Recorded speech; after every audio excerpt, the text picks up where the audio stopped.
welcome everyone. Really great to see you this morning. Thank you for making it to us. We're really sad not to be with you in person today, but we have adapted this session to try and make it as interactive as possible. Don't want you turning into a Zoom zombie, and really want to gather the wealth of knowledge that's in the room. So we're talking about getting people onto the land today, and that can be quite a contentious subject. So we welcome everyone's views, but please stick to the ORFC guidelines. Respect people's opinions. We're all trying to do our best, I'm sure. We'll be having a couple of breakout rooms so that you get some talking time. And whilst you're in there, please manage how much time you take and try and stay on point. Everyone who's here today has clicked on this topic, so try and keep to what is pertinent to that. And the session for us is very much about harvesting the wealth of skills, knowledge, experience that's in the room. So it's not just about us sort of presenting what we know. So we'll be collating all the information we get in the chat, and we also have a Google Doc, which we'll share the link in the chat. Actually, if someone could do that now, that would be helpful. So the Google Doc is really just to help us create this kind of summation and digest, which we will be sharing with everyone, and hopefully will turn into a valuable resource. So it's good to use the Google Doc. If you're in a breakout room, please write down anything in the Google Doc. And if you're in the main room, you can use the chat as well. And then later we'll transfer it over and then share it to everyone. And I'll give you little prompts about what we can be writing in there. But ultimately, it's kind of reflections, questions, and signposting any other work that's happening in areas that people are talking about. So whilst some other people filter in, we're just going to have a quick breakout space just for you to get a chance to know your group, which you'll be using later on. So it's literally going to be 5 minutes. We'll chuck you in a room randomly, and if you could just tell everyone your name and what you're hoping to get from the session today in less than a minute, and then we'll be right back in and we'll go into the talks. So yeah, great to see you. I will be here to give you another little intro before the speakers start when we finish the breakout rooms. But Amy, if we could do the breakout rooms now, and everyone just press join, and we'll see you shortly. Okay, brilliant. Thank you, guys. And welcome to anyone who's joined us late.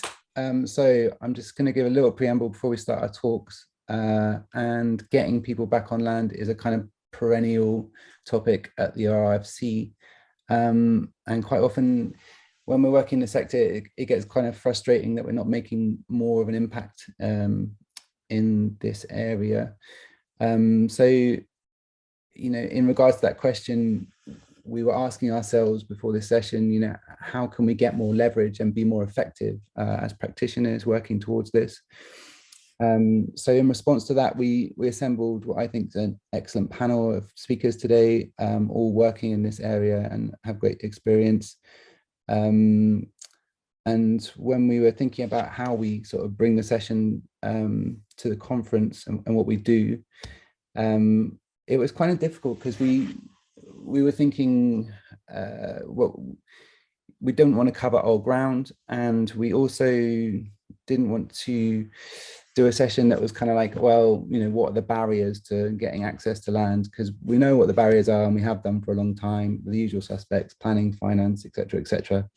So what we settled on was a session that kind of tried to focus on three main things. One was to kind of take stock of where we are and outline some important aspects of this work, and also to identify any current developments that we may utilize or leverage. What are the latest things that are happening that could possibly help us, and to make an opportunity for other people doing this work to make themselves visible. So we know that there's a wealth of knowledge and experience in the room, and we really want to sort of benefit from that.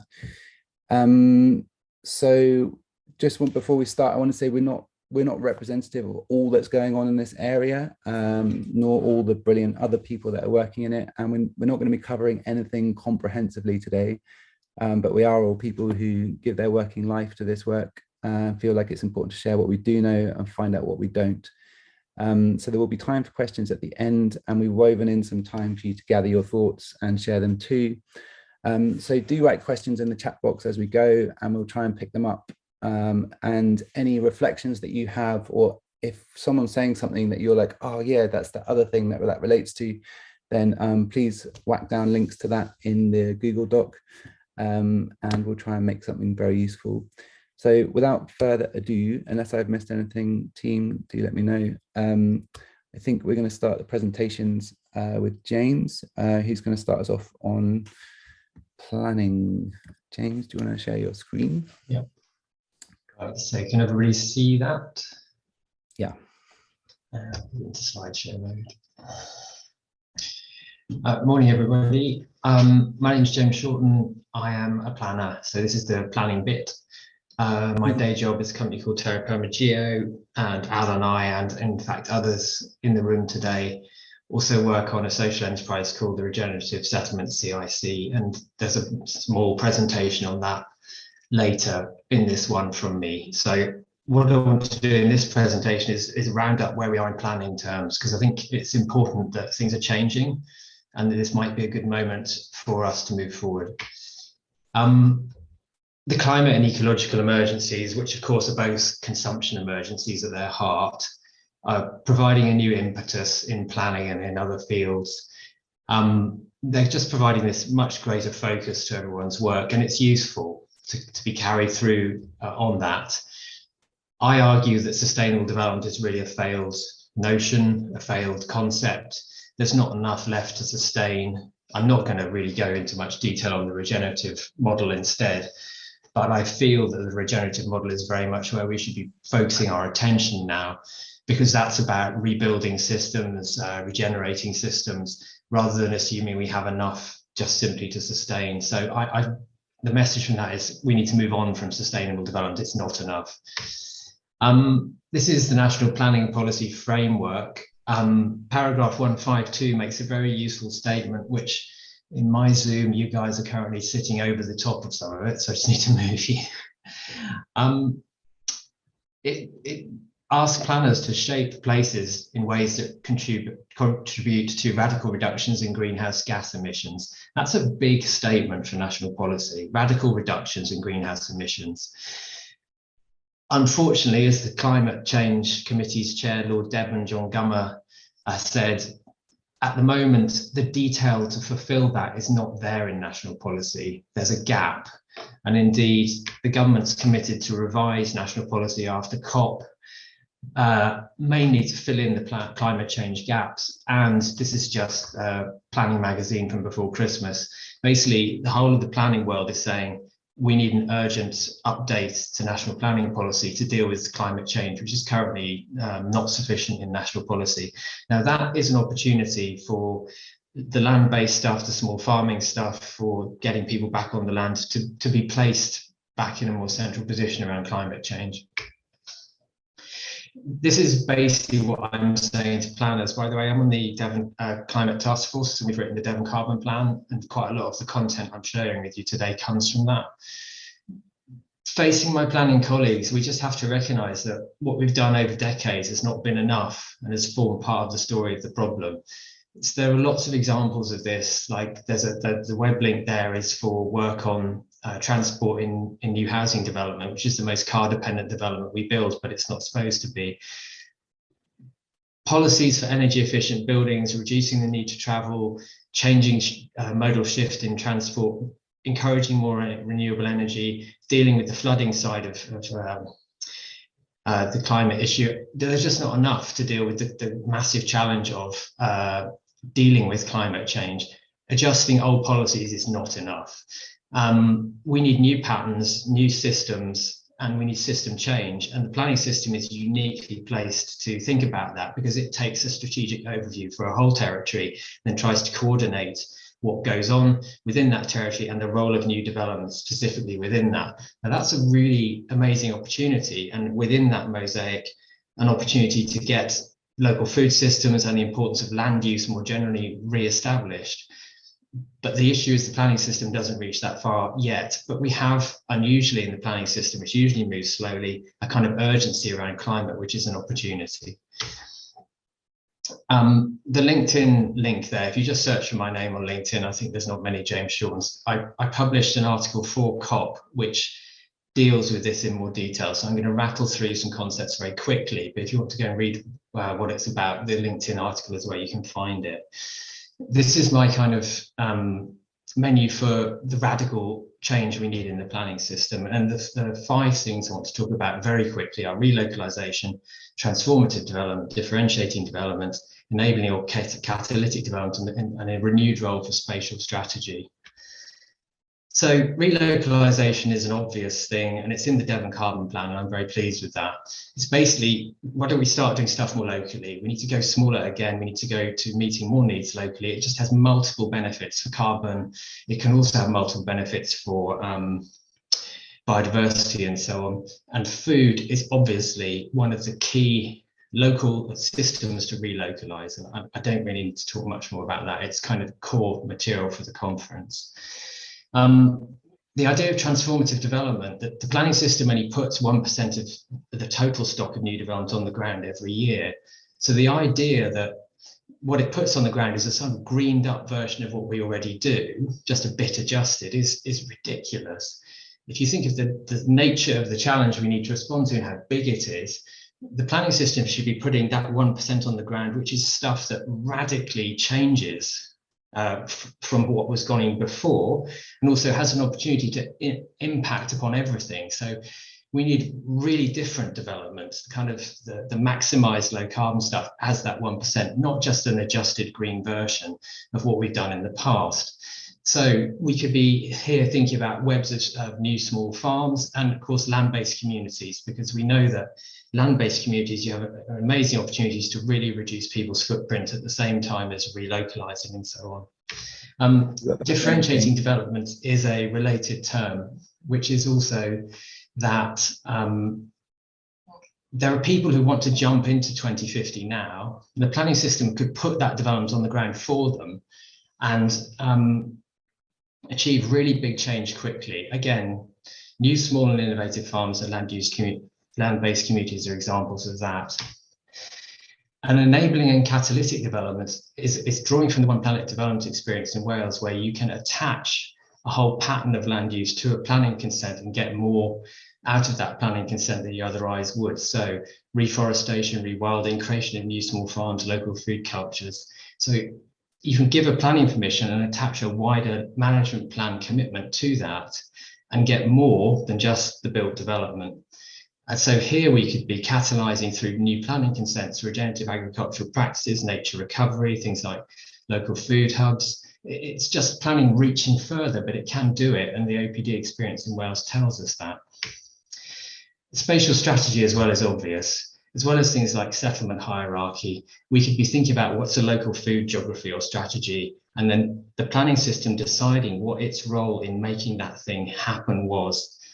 Because no one else is taking that big holistic perspective and then has agency to go and make particular things happen within it, as well as coordinating the actions of others. So the planning system is a kind of sleeping giant if it takes spatial strategy seriously rather than just the allocation of new development. Yeah, and that's me, Al. I've rattled through. I hope that's quick enough. Brilliant, thanks, Jane. No worries. Great, Stella, I think you're up next. Are you happy to share your screen? Yes, thank you. Maybe let's go with that, Stella. Yeah. Perfect, well done. So this is, and apologies for my sound as well. I don't think my sound's great. I hope you can hear me. So this is an excerpt from the Land magazine manifesto from back in 2017. I just wanted to take a moment to acknowledge all of the time and energy that everyone's given to the whole conference, and there are loads of people here working towards our sustainable future, and it fills my cup to be here with you all. So thank you all for being here. So my name's Stella. I'm a permaculturist, beekeeper, eco-builder, and most recently the site development manager at the Ecological Land Co-op. That's been my last year. So I'm going to talk very, very briefly, even more so now, about why we use small farms, and then later a bit about the ELC model of how we achieve that. So I'll give a bit of a general overview on why small farms, and then I'm hoping to have time to sort of focus right in on the environmental impacts, the positive environmental impacts of small farms, because obviously we won't have time to go into everything. So here on the screen you'll see our vision, which is we want to see a living, working countryside where land is accessible and affordable for those who want a land-based livelihood. We want to see a living, working countryside. So we want to see farm businesses that use natural inputs to grow good, healthy local food and produce that benefits people, communities, and the natural environment long into the future. This is our mission: to create clusters of residential, ecologically managed small-scale farms that are affordable, low impact, and cooperative. We demonstrate that low-grade agricultural land can be improved using organic principles to support the production of good, healthy local food and enhance biodiversity. We undertake research to provide evidence of the benefits of low-impact ecological agriculture for the natural environment, and we campaign for policy change that encourages low-impact development for sustainable food production. ELC's land is protected in perpetuity for agroecological use, and that's really key. And we're growing the ELC that it becomes self-sustaining for future generations. The long-term vision is very, very important. So a bit about small-scale success. Sustainable rural livelihoods, like small-scale ecological production, protect the environment. They reduce greenhouse gas emissions and harmful inputs to our watercourses. They build vibrant communities, biodiversity, and play an essential role in food and energy security. They provide employment, access to local foods and crafts, education and connection to land for urban visitors, maintain rural skills and ecological literacy. So it's long established that productivity per acre is greater on small farms, and globally most food comes from small holdings. Although I did see a stat somewhere recently, so that's a UN stat that 70% of food is produced on small farms, but I've seen a stat recently that says it's more like a third. And I think somebody at this conference was speaking to that. So if anyone can link me up with that, I would be really interested, because I can't find it now. That was on my first scan of the programme. Okay, so that was a very quick rattle through of the main points. If you want to know more about the profitability side of it, the economics balancing out, then this is a great resource that we produced. And it's got a load of case studies in of real small farms and their economics. So research shows that direct sales of premium organic produce plus lower costs, together with adding value and on the farm, can support good incomes. This booklet provides proof that it's possible to create economically viable, sustainable and highly productive enterprises on a very small acreage. So there's a myth that small means unprofitable, but the fact is that farms under 5 hectares are efficient and generate what is known as the multiplier effect. So that's the creation of social, public health and ecological benefits, in addition to the production of good food. So a very, very quick run through of the environmental benefits of smaller farms. So I need to begin by saying I'm an advocate of diversity over a one-size-fits-all model. So I'm not saying that every farm should be tiny. Micro farms are is how we do it, but the reality of that is a lot of our veg box producers would buy in potatoes, and field scale crops make sense in certain situations, and it's just another facet of the rich tapestry that is cooperation. So there are myriad positive impacts of localising food systems and farming on a smaller scale, least of all the affordability of the leasehold or the land, and less reliance on fossil fuels, greater biodiversity and increased soil health. For the purposes of this minute, I will focus on environmental benefits. And if anyone's interested, I have sources for all of these. statement. So research shows that smallholders, farms under 2 hectares, allocate the largest percentage of their crop production to food, so 55 to 59%. And generally larger farms devote more of their production towards feed and processing.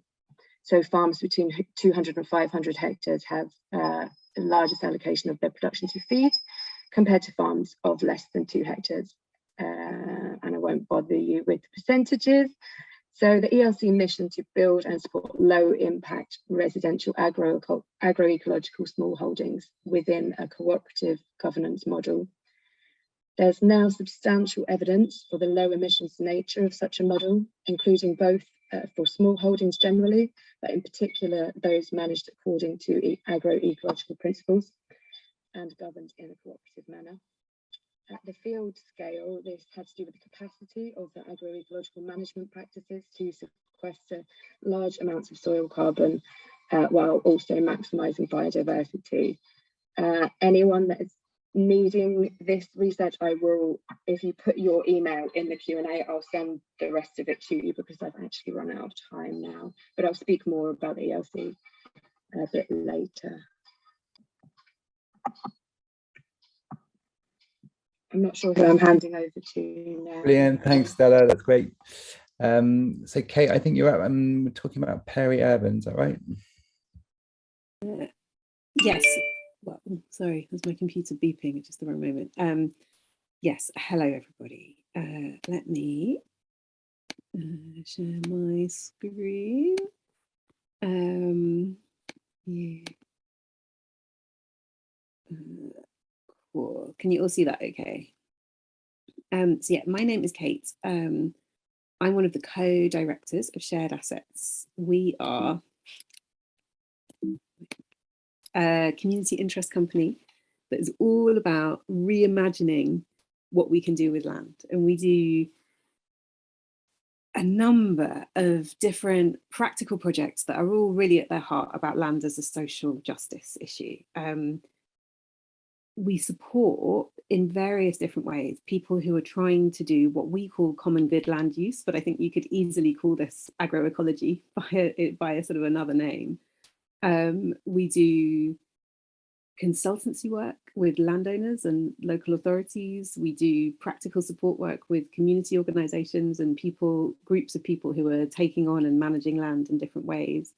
We do an increasing amount of research, and I'm going to touch on a chunk of that in a second, and also are increasingly involved in what we're calling movement building. So trying to hold the space and provide some of the infrastructure for the growing movement of people wanting to make change, sort of create systemic change for land justice. And we've been holding with Lion, Land in Our Names, the land justice kind of strand of the conference, which has been great. And it's this is my first ORFC, so I'm kind of really sad that it's virtual because I was really looking forward to getting some of the famous ORFC buzz. But yeah, it's really nice to be here, and yeah, I'm excited. So what I'm going to focus on today is, yeah, the perennial, as Alex said, question of access to land. I'm going to touch on some of the work we're doing that's related to that.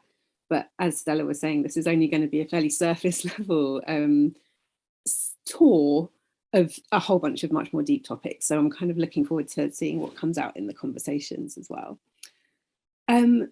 So we want to see a world where land is used for the common good. And there are lots and lots of people, many of whom who are here, are doing wonderful things and creating brilliant projects and initiatives and campaigns and practical action that is moving us towards that goal. However, we exist and are all working inside a land system, which is, to put it mildly, deeply unfriendly to things that try to push the status quo, whether that's from a planning point of view, whether that's challenging the way that land is valued, or challenging the way that land is used as a commodity in various different ways. This is a graphic that has come out of a different project, but it's about kind of conceptualizing the dominant land system as this kind of quite heavy concrete that sits on top of the land. And there's an interactive graphic that I can share the link to that has like little stories about each of these things. But one of the things we really see, and I think ORFC really sums up, is there's so much vibrancy and connection and ideas under the ground. And occasionally those things burst through this dominant concrete, and ELC is a great example of that. But we can see so much more potential for things being able to burst through this kind of heavy existing system. But I suppose I wanted to start all of this by saying, often I think with conversations around access to land, we have conversations about, are we innovative enough? Have we got enough new models? How do we get enough finance? But recognizing actually we're trying to do all of this while this heavy concrete is like sitting on top of our heads. And so kind of acknowledging that that is hard.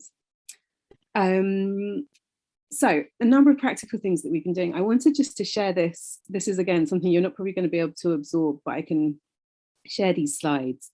We're partners in this Europe-wide project called Ruralisation. It's a Horizon 2020 programme, and therefore led by academics and quite complex, and with lots of multiple work streams over numbers of years. But one of the things we've been really working with other members of the Access to Land Network is thinking about land access across Europe. And this like matrix, I still disagree with it being called a pathway, but everyone's agreed it is the Access to Land pathway, is a representation of, we looked at 64 different, what they called innovative land practices across Europe, who were all organisations, projects, people trying to support access to land for agroecological farming, and basically categorise them into these kind of different types of categories.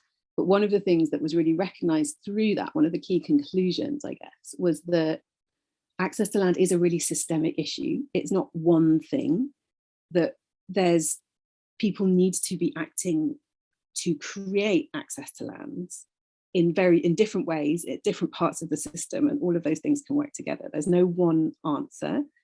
But also access to land is not a static thing. You don't just get access to land and then you have it. Maintaining access to land, like once you've got that first farm business tenancy or you've got those keys to the gate, that is literally only the first step in a continual balancing act of trying to maintain that access or increase that access if you need more. So this project will be producing a whole bunch of resources over the next couple of years. Hopefully some of those will be useful, but I suppose, again, pointing out there's a bunch of complexity here. Peri-urban land, so land on the edge of towns and cities, is where we've actually been doing an increasing amount of work over the past couple of years. And we do see it as one of those potential sweet spots, one of those places where with concerted effort, that dominant concrete could be pushed through for various reasons. Often green belts sitting on the edges of towns and cities are actually used very badly, used very, very unproductively by, maybe it's by people hoarding lands to hope that one day they'll get planning permission for development. There's a lot of what people call horticulture, and there's a huge amount of opportunity to use that land better. It's also, relatively speaking, closer to markets and volunteers than lots of more rural areas. So you can have the kind of hybrid business models around horticulture, veg box schemes that seem to work quite well in the small farm agroecological space. And often it's something that local authorities are or can be persuaded to be quite interested in terms of using that land better can meet multiple objectives around climate emergencies, providing healthy food. The planning system is really important here. And we've also been doing a lot of thinking around the role of local authorities as landowners, and particularly council-owned farms. I won't talk too much about that, but I'll just give a plug for my colleague Kim's session at 2 o'clock in the conference room, where if you're interested in public land and agroecological farming, that's going to be a deep dive, so definitely go there. We are involved with Sustain and a number of other partners in this fringe farming project, which is something that is actually really exciting. And so we're looking, it started with a London pilot, we're now working in Sheffield, Bristol and Glasgow, and as of next year we'll be working in Cardiff as well, looking to really dig into the barriers and the opportunities around farming on the edge of those towns and cities, and looking to develop local action, but also try to input into developing national policy. And so, yeah, there's lots of exciting stuff there that will be coming out of both shared assets and sustain over the next year or so. I feel like I'm probably running out of time. We have a lot of resources on our website, all of which are free to download. So go there and have a look. One thing that's definitely worth checking out is this these local land economies toolkits, which came out of an action research project we did. There's a whole bunch of stuff there around for community food enterprises, around how you work with local authorities, and particularly a guide for local authorities for thinking about the planning system and how that affects rural workers' accommodation and some of those really sticky issues. That was written by Simon Ruston, who I know is in the chat, so I might defer any questions to him. We also are partners in a new co-op called Digital Commons, which is the new home for our web platform, which is our web mapping platform called Land Explorer. The whole idea of this is about making it easier to find out information on land that you might be interested in acquiring. We've just integrated a layer of land registry ownership data and are keen for people to come and test it. So if you are looking for land in your local area, do sign up at beta.landexplorer.cc and have a play. Let us know what you think. We hope it works. And yeah, that's me. Really happy to talk about any of this stuff further.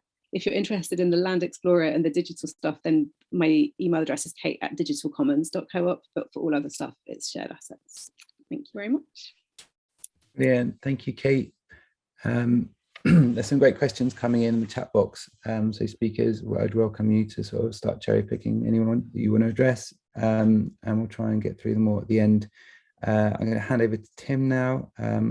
Tim, take it away.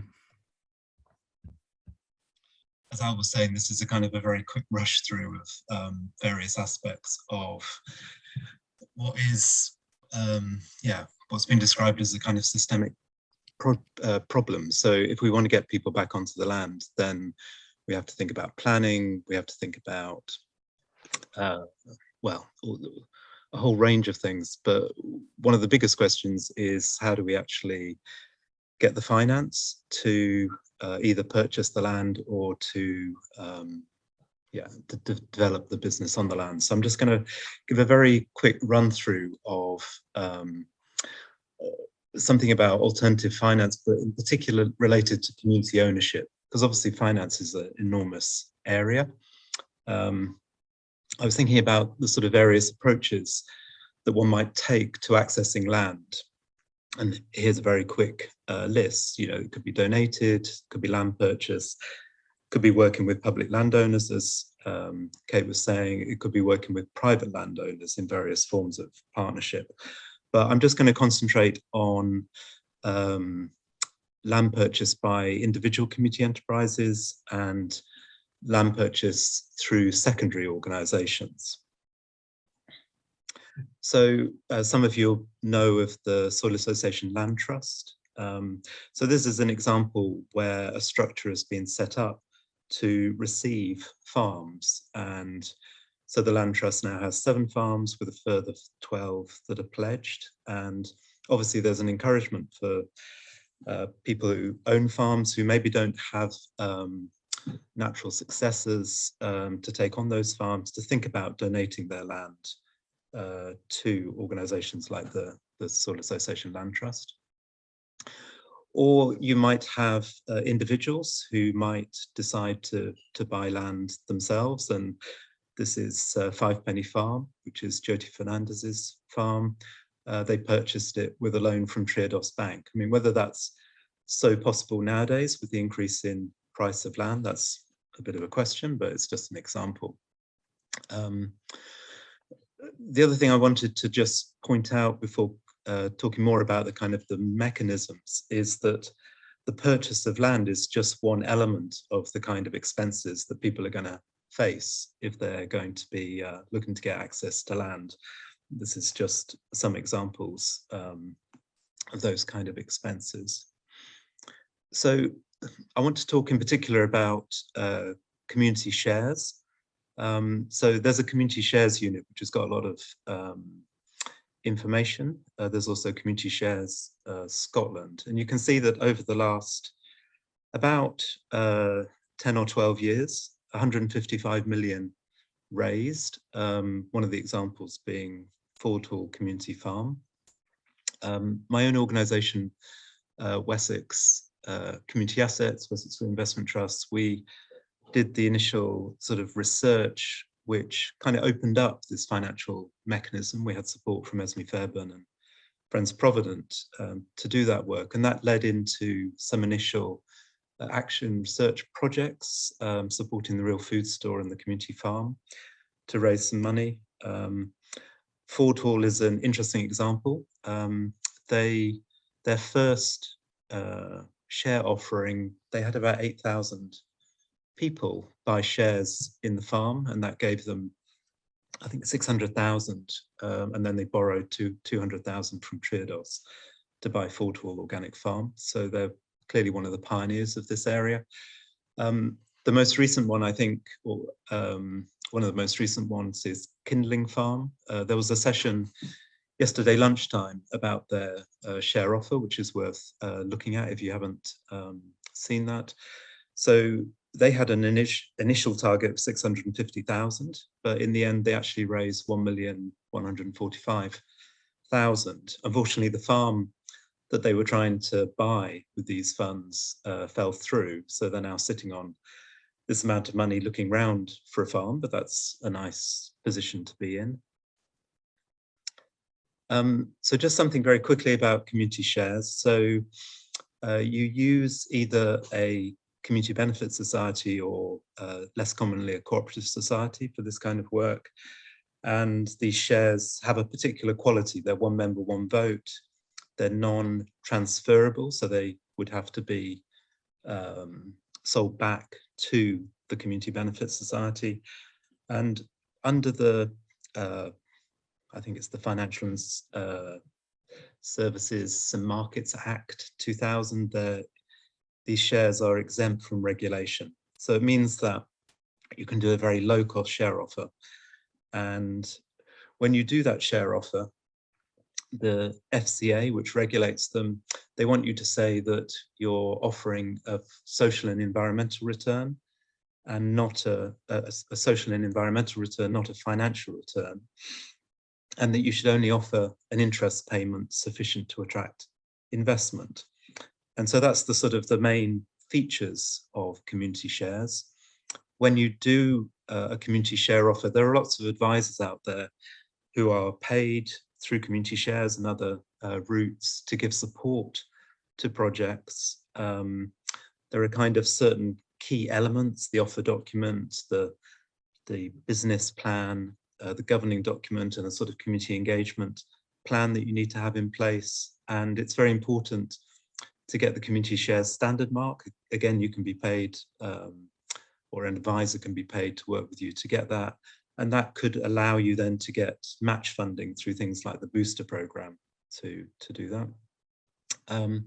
A good example, we're going to hear a bit more about the Ecological Land Cooperative, who act as unlike the Kindling Trust, which set up Kindling Farm.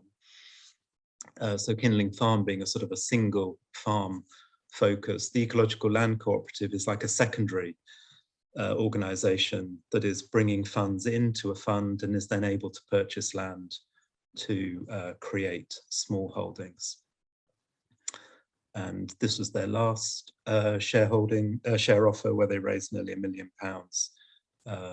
to secure new areas of land.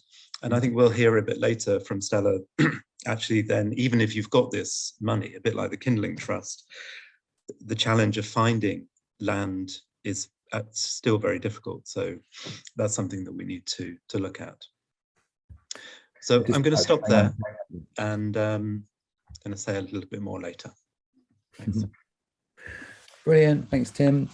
Okay, so we briefly covered the role of planning, peri-urban areas, the role of small farms, and some ideas about finance. So hopefully this is getting your thinking juices flowing. Is that a thing people say? Probably not. But we've structured in some time to reflect on what's been said so far now. So really it's a question of like, how does this relate to what you're doing? What other projects is it making you think about? Are there any burning questions that you have? And we're going to go into breakout rooms just to give you an opportunity to have a chat with your peers and process through some of that, and then possibly come out with some things that you could share from that session. I will reiterate that anything that you put down in the chat in the breakout room won't come into the main room, so please use the Google Doc, and I'll put the link again in the chat now to capture anything that you think is pertinent or important. After the breakout room, we'll come back and we'll go through a couple more examples just to exemplify how this kind of work is happening. And obviously there are gaps in what we're talking about here, so if you want to signpost towards those as well, then please do. That would be very helpful.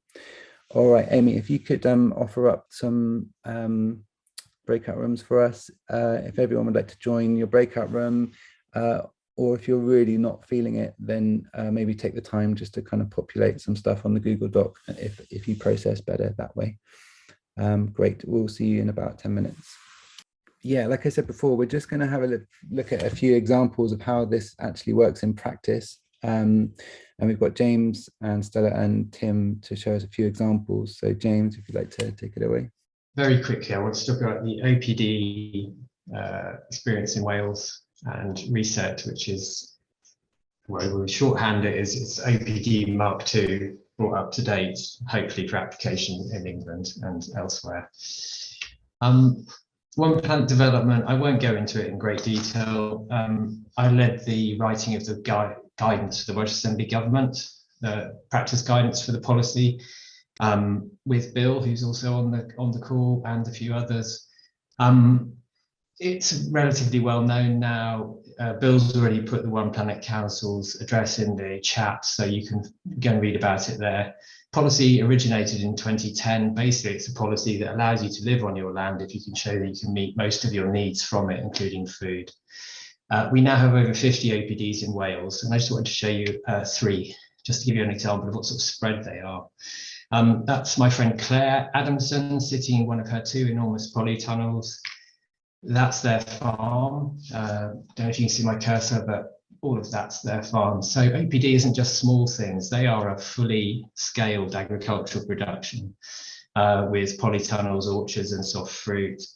But who chose to go the OPD route because it was easier than the rural workers route in Wales. That is 4 generations of a Welsh farming family who have now hosted an OPD for their children on the land, all of whom are really enthusiastic about it. So it's got quite an relevance to existing farmers as well as people who just go and buy land.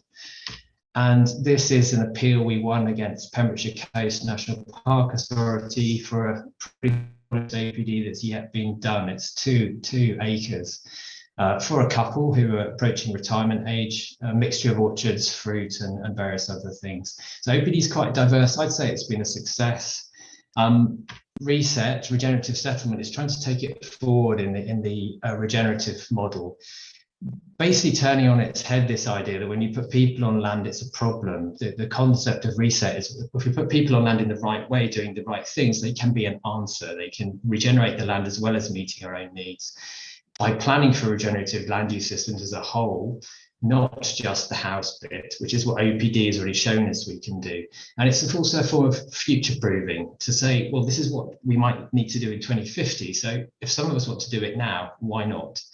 It's not the answer. Reset isn't the whole answer to how to bring the UK to 2050, but definitely it's part of the mosaic of things that make up the answer. And basically the difference in planning terms is planning for a whole land use system governed by a management plan. And OPD tells us that works. This is our framework. It's work in progress, but I just want to briefly explain it to you. Across on the side there, you have ecological and social imperatives, the things that we know all of us, the whole of society needs to do to achieve net zero and nature recovery and so on.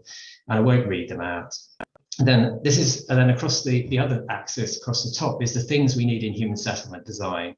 And the point of the diagram is to show where all of these things intersect. And if you look at food, you will see that food intersects with an awful lot. Also, livelihood intersects with everything. You know, we should be able to generate livelihoods from all of the activities captured in human settlement. What we intend to use this for, and this is the next stage of our work, is a variety of things. As a definition for research, regenerative settlement, as a design tool. So if I flip back to it, in a design tool, you could go through and the coloured dots means has to achieve, and the rings mean has potential to achieve. So in designing a particular settlement on a piece of land, you go across this knowing what you were trying to achieve against all of these imperatives and the things you were going to include in settlement. So it's a design tool as well. Therefore, it would also be an assessment and monitoring tool of that design, but it's also a policy development tool and a basis for specific policy. I could place that as a filter across the local authority's local plan and say, well, actually, if you're truly intending to do a regenerative approach to human settlement, there's some missing things. And it's not like local authorities planning normally is, basically planning in silos. It's to take a look at the whole system at once and see if we can get co-benefits working. And it could also be as the basis specific policy to encourage people like Cornwall and Dartmoor to adopt it as the way they introduce their new policies, because as Phil's also put in the chat, Cornwall's got an OPD-esque policy coming and Dartmoor's just adopted one. Now it does have a slight flaw in it. I can talk about more in the questions.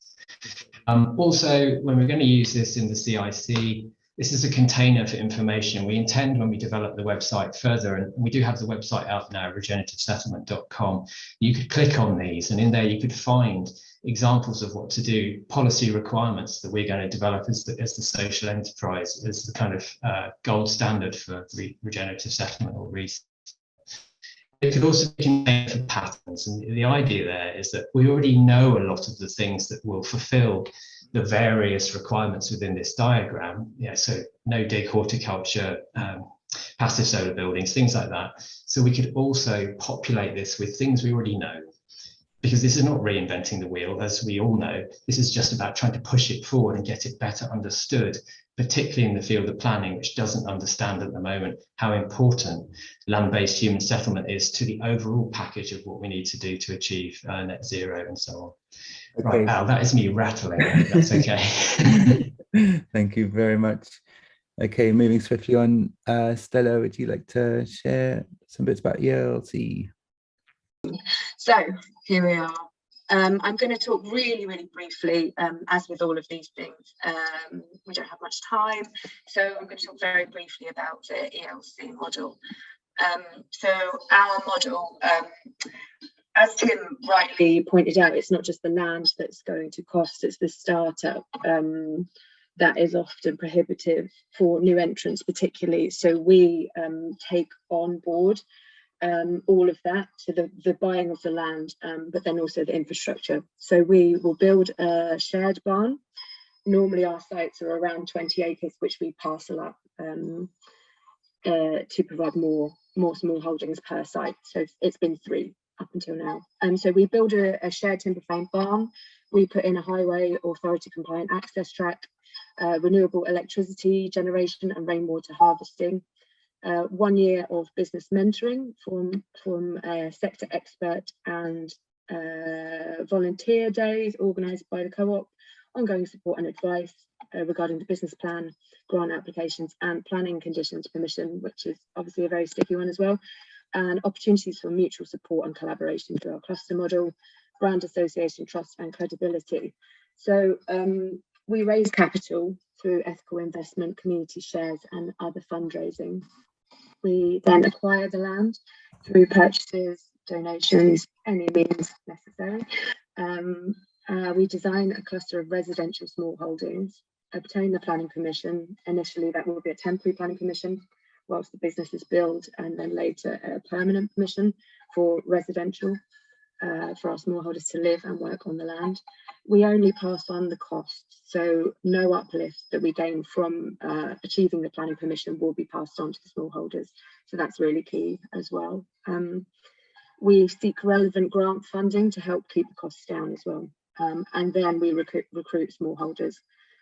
We create ecological management plans and we monitor the sites. Now, obviously, each of those bullet points is an enormous piece of work. which we take on, which the organisation takes on, but I don't really have time to go into detail. So the result of this is that over 100 acres of off-grid small holdings are now in the UK, stewarded by people living and working on the land gently. They are producing food and fibre regeneratively. We think agroecological small farms should be supported because they produce fresh, local, healthy food, free from pesticides and other chemicals. So that's really key as well, no synthetic inputs on our farms. They have high employment figures. Am I running out of time now? Yeah. Oh, sorry. 30 seconds. More farmers means more innovation, and of their environmental stewardship, small farms promote biodiversity and good soil care and can adapt more easily to local conditions. And they make profitable businesses, which I popped our booklet into the chat. Please have a look at that. It's lots of case studies of economically viable small holdings. Sorry for going over. Brilliant, thanks, Stella. So Tim, a few more, and then we're going to go straight into plenary. Okay, so very briefly, just to finish off. So Kate mentioned this EU-funded project Access to Land. There's a really good toolkit, which I would recommend. We'll put the link in the chat, but it's called Access to Land for Agriculture, Agroecological Farming. There's a couple of examples in there of financial mechanisms, which I think are really interesting. So one is Terre de Liens. So they basically have set up a kind of investment company that people can invest into. They've raised 90 million euros and bought 219 farm estates. And then there's, in Germany, I think there was a session on this last year or the year before, Regional Vet, which has raised 3 million euros and also going into sort of buying farms as well. So I think, you know, it's clear that initiatives like the Kindling Trust or Fortall Farm, where an individual farm is trying to raise money, that's great. But I think we need more of these national or regional financial mechanisms that can allow us to really tap into the potential investment that is out there. The other thing I wanted to say is that, you know, if you're going to borrow money or you're going to invite people to invest, you've got to either pay back that loan or you've got to offer some degree of interest, even if it's very low. And so there are some really interesting examples where farming has been linked to other things. So it might be renewable energy, it might be housing, it might be a workspace or a business park. And I think the Biodynamic Land Trust is a really good example here, where, for example, the Stockwood Community Benefit Society, which they helped set up, it's a farm, but it also has a business park, and they're able to subsidize the farming element and offer low rents because the business park actually generates the profit. So I think that's an interesting model. I do quite a lot of work around housing, and I think that we need to explore more the potential to link housing development with farming. So, you know, for example, there are lots of community land trusts that are developing on rural exception sites on the edge of towns and villages. So there's the potential there to link that to land for farming and perhaps for tied agricultural houses for rent. There are lots of examples of co-housing schemes or housing co-ops that also have land for growing. And the last one I just wanted to mention, which I think is an interesting one, is the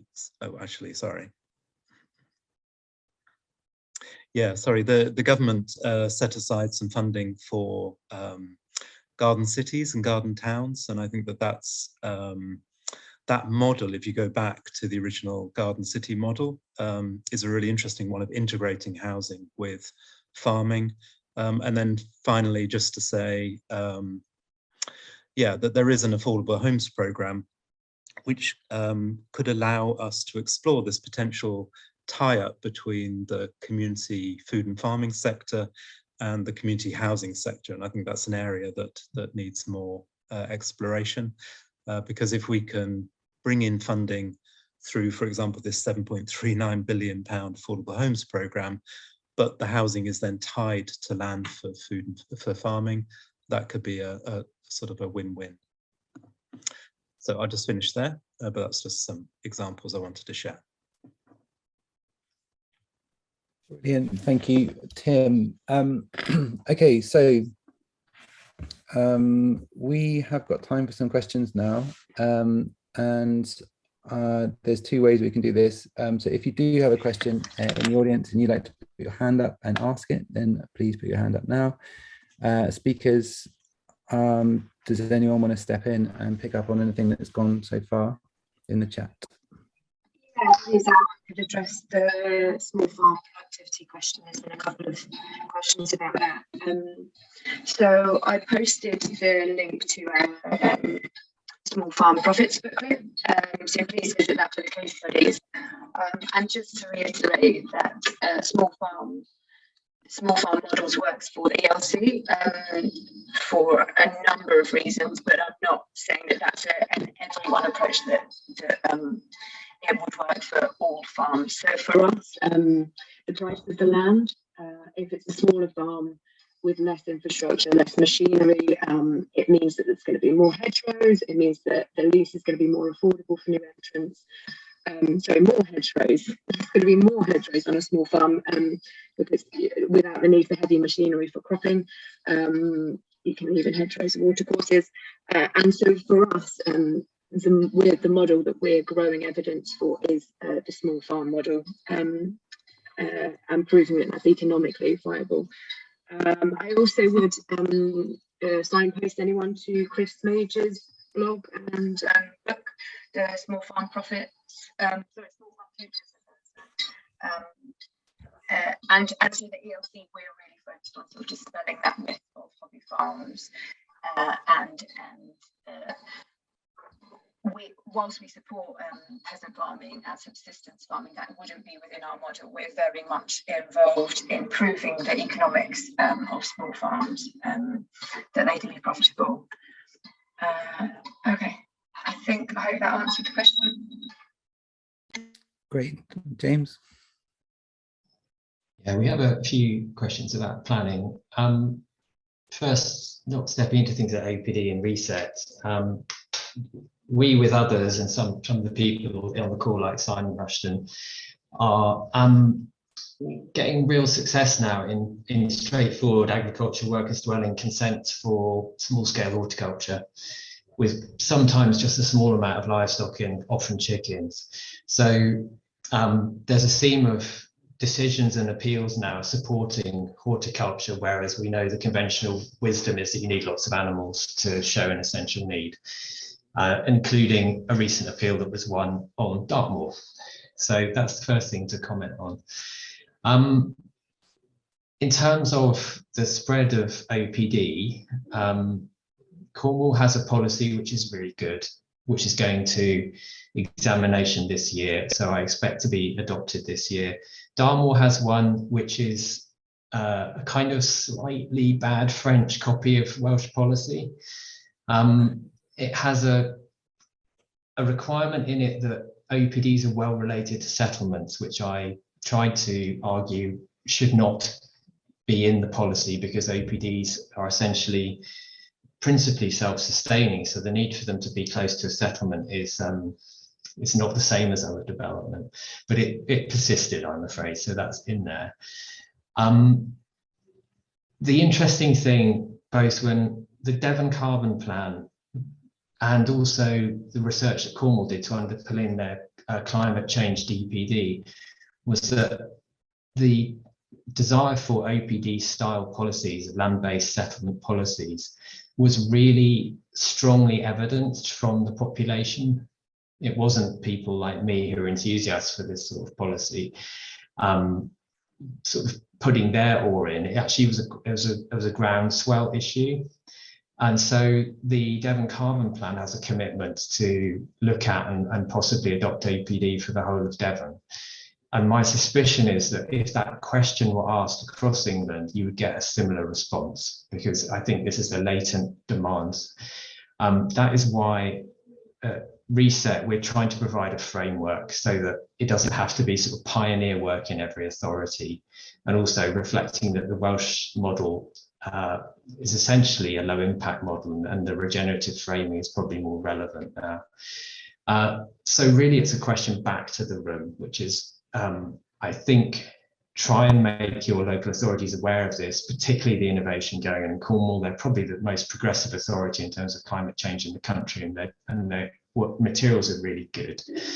So try and demonstrate that this isn't just a funny idea. We've got proof from Wales that it works, and we've now got a groundswell supported by officers. You know, the Cornish officers are really committed to this and see its importance. So that would be my suggestion on how do we make this travel further. That in the Reset CIC and other professionals, we're doing our bit, but it's a combined task of just trying to make it more visible and justified, which, you know, and it feels to me like things are moving now on that. Okay, great. Thank you, James. Speakers, if you're going to answer a question, it would be useful just to restate it before you do. Tim, do you want to come in? Yeah, I just wanted to add to what James was saying. So in Dorset, where I live, the local plan is being refreshed. And that may be because we've become a unitary, so they needed to sort of bring all the various plans together. But we've got the problem in Dorset where the existing plans say that new housing needs to be located around major settlements. And so it's quite difficult. It's more difficult in Dorset to get planning permission for housing sort of out in the countryside, which might then be linked to new small settlements or new farms. So yeah, it's not an answer to what James is saying, but it's just saying that we have that problem. But it does mean that as a movement, we do need to engage. You know, for example, in Dorset, the local plan will be up for consultation quite soon. So we need to be engaging with these kind of processes and trying to argue for better policies within those plans. Great, thanks, Tim. There was a question earlier on, and you know, it's quite apparent that we've been talking about a lot of work that's happening down in the south. Does the panel, and particularly if anyone in the audience wants to share their knowledge on this, know of any work happening more northward? Kate? Just to pick up on Maddie's question about, like, yeah, the links, the importance of thinking at a kind of bioregional scale here. And I suppose wanting to give a small shout out to the potential role of combined authorities and sort of larger scale local authority setup. So I was on the Liverpool City Region Land Commission, which didn't look at all really at farming, was mostly thinking about, yeah, some small scale growing, but also the best use of public land. But actually that was quite an exciting process, because you had a mayor with enough clout, not completely all the powers that he needed and not the planning powers, but like enough kind of strategic clout to start thinking about, okay, how do we look at public land in a whole region? And it feels like those kind of models could be quite exciting for thinking about, yeah, particularly how do you bring in planning powers and thinking about like housing needs and food growing needs in the same kind of context. So yeah, just to say, totally agree with Maddie on bioregion stuff, but maybe combined authorities could be like a way into that. Brilliant. Speakers, do you have any other questions lined up that you would like to address, or anyone in the audience? Feel free to put your questions in now in the chat if we've missed them. Something that I wanted to add, and I'll try to make a link to the north, sorry that we live in the south, but so around us, lots of the larger farmers are moving out of dairy, which is it's a real shift within farming in Dorset, West Dorset. And suddenly you've got farms that are just farmers who are just saying, we don't know what to do. We've got all this acreage, we've got loads of farm buildings, we don't know what to do. And they are looking for partners to come in to help them find new approaches. So we're working with 4 large farms exploring the growing of hemp, for example, and the Northeast, I think it's the Northeast Yorkshire Local Enterprise Partnership has just done a really interesting study on the potential of the bioeconomy. So, you know, often with this conference, we're sort of linking farming to food, but I think actually the links between farming and construction or fabrics, for example, is really exciting. And so then potential partners coming in to say, well, actually, we're interested in working with you, maybe existing farmers, to move out of dairy into other areas. I think that's something to look at. Great. James? Yeah, I just also wanted to say the local authorities, many who've declared a climate emergency now, frequently don't fully understand, and I don't mean this in a rude way, how far the importance of climate and ecological emergency declarations kind of penetrates areas of work they weren't sure about, or they don't fully appreciate it reaches. So food is a really good example. They will alight on need to eat less meat, for example, but the role of a local food system as having multiple benefits in reducing carbon and increasing biodiversity is something they may not realise, because they tend to be really focused on emissions and fossil fuels and energy, rather than realising it's a systemic thing and that you gain benefits wherever you can. So, and once you show them those links, they will readily follow them. So there's an education role here for the movement in showing how, you know, things like having a more enlightened approach to small farms is actually a part of a climate response in a broad way. And often I find that then will sit alongside the concern of what to do with rural. You know, what does rural do in a climate response, and not realizing that rural is actually of enhanced importance. And I won't go into now, but it's a follow-up paper I'm going to do on the one I've done on climate and the planning system. Great. Thank you, James. We maybe got time for this last question, and it seems to fall to you, James, but jump in, anyone else. It's from Suna, and it's about neighbourhood plans. You know, seeing as they take so long, are they actually beneficial? Yes, they are, because particularly with this vacuum of climate change policy and national policy, neighbourhood plans can sensibly step into that space. The time they take is a problem. That's a problem with planning, full stop, though. So I wouldn't say not to get on with it, because local plans take ages as well. Mm-hmm. Great. And one from Maddie: is there a way to open up a space for constructing carbon sequestering dwellings with a land stewarding and community-led housing context that don't meet building regs?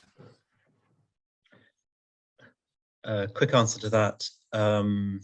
It's challenging, but I think the interesting thing from our perspective is, like, we're working with Plymouth University, who've got a really good program on new forms of cob building, where they're mixing up clay with hemp.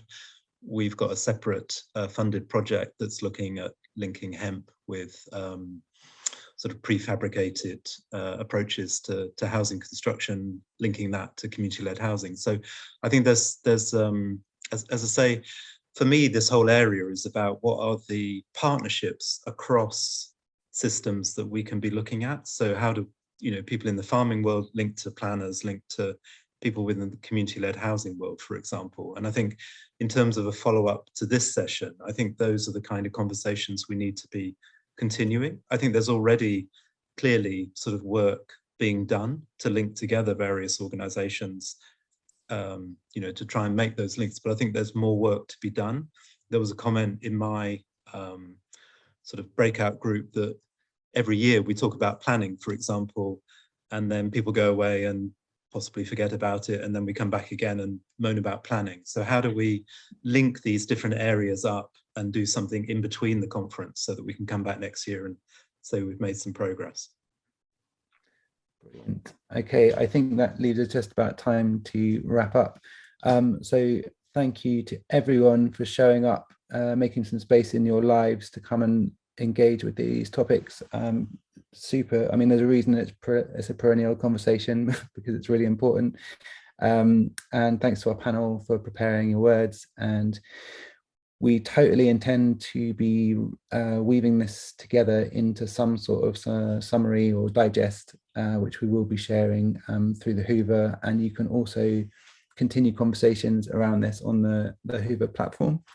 And there are links from the ORFC to do that. So yeah, huge thank you. Hope you enjoy the rest of your day. Big thanks to everyone, and we will see you again soon, hopefully in person. All right, take care, guys.